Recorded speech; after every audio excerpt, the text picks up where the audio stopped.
possibles violences policières. Elle va enfin confier des pouvoirs démesurés à des sociétés de sécurité privée. L'ONU et la Commission européenne des droits de l'homme ont condamné la France pour les comportements de sa police. Nous constatons depuis des années une dérive, une évolution vers des politiques axées uniquement vers le contrôle et la répression. Cette loi sécurité globale est un pas supplémentaire vers un système qui cherche à renforcer son contrôle sur l'ensemble des citoyens, et pas seulement les criminels, nous tous ensemble.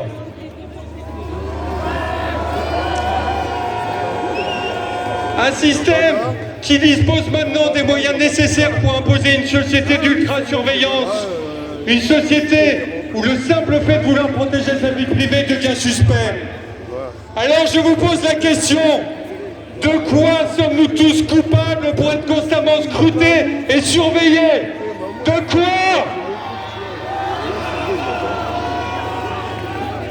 Nous ne devons pas désarmer parce que la loi est passée. Nous ne devons pas accepter passivement la mise en place de la surveillance policière de masse. Nous ne devons pas accepter le risque d'une dérive vers un régime autoritaire.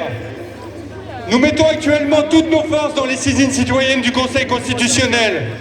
Cette procédure nous permet, en tant que citoyens, de tenter un ultime recours. Quel qu'en soit le résultat, le combat pour préserver nos droits fondamentaux ne fait que commencer. Merci à tous pour votre mobilisation, votre ténacité depuis de longs mois. Et rendez-vous le 1er mai pour la suite de nos actions. En attendant, on se remet un petit coup de dance floor. Et pour montrer à la préfecture, et parce que globalement on apprend en faisant, je vous propose un exercice pratique du nouveau monde dans lequel on est.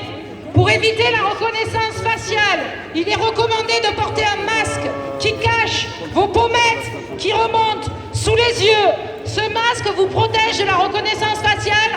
Et je vous demande également, parce que il faut, si on veut pouvoir rester un petit quart d'heure, être dans le cadre d'une manifestation et d'un exercice pédagogique, et parce que le but est de faire du bruit et de prendre le plus de place possible.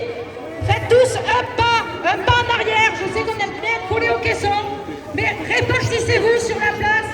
Mélangez-vous avec les camarades avec qui vous avez milité depuis des semaines, qui étaient dans la première partie du cortège. Diffusez-vous partout, mettez vos masques, exercice pratique d'opposition à la reconnaissance faciale pendant 10 minutes avant qu'on refasse une prise de parole pour clôturer cette manifestation. Merci.